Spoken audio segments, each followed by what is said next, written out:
السلام علیکم ورحمۃ اللہ۔ مومن کا ہتھیار سلسلہ وار دعاؤں کے سلسلے میں آج کی دعا صحیح مسلم کتاب الذکر والدعاء عن ابن عباس رضی اللہ تعالی عنہما ان النبی صلی اللہ علیہ وسلم ان نبی اللہ صلی اللہ علیہ وسلم کان یقول عند الکرب، جناب حضرت عبداللہ ابن عباس رضی اللہ تعالی عنہما فرماتے ہیں، پیارے نبی صلی اللہ علیہ وسلم کرب یعنی دکھ درد کے وقت یہ دعا پڑھا کرتے تھے۔ تکلیف کے وقت میں پیارے نبی علیہ السلام یہ دعا پڑھا کرتے تھے۔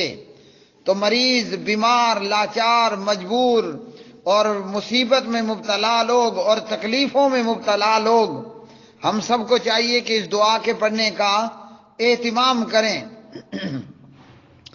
لا الہ الا اللہ العظیم الحلیم، لا الہ الا اللہ رب العرش العظیم، لا الہ الا اللہ رب السماوات ورب الارض رب العرش الکریم۔ اللہ تعالیٰ کے سوا کوئی عبادت کے لائق نہیں جو سب سے عظیم ہے، سب سے زیادہ حلم حوصلے والا ہے۔ اللہ تعالیٰ کے سوا کوئی عبادت کے لائق نہیں جو عرش عظیم کا مالک ہے۔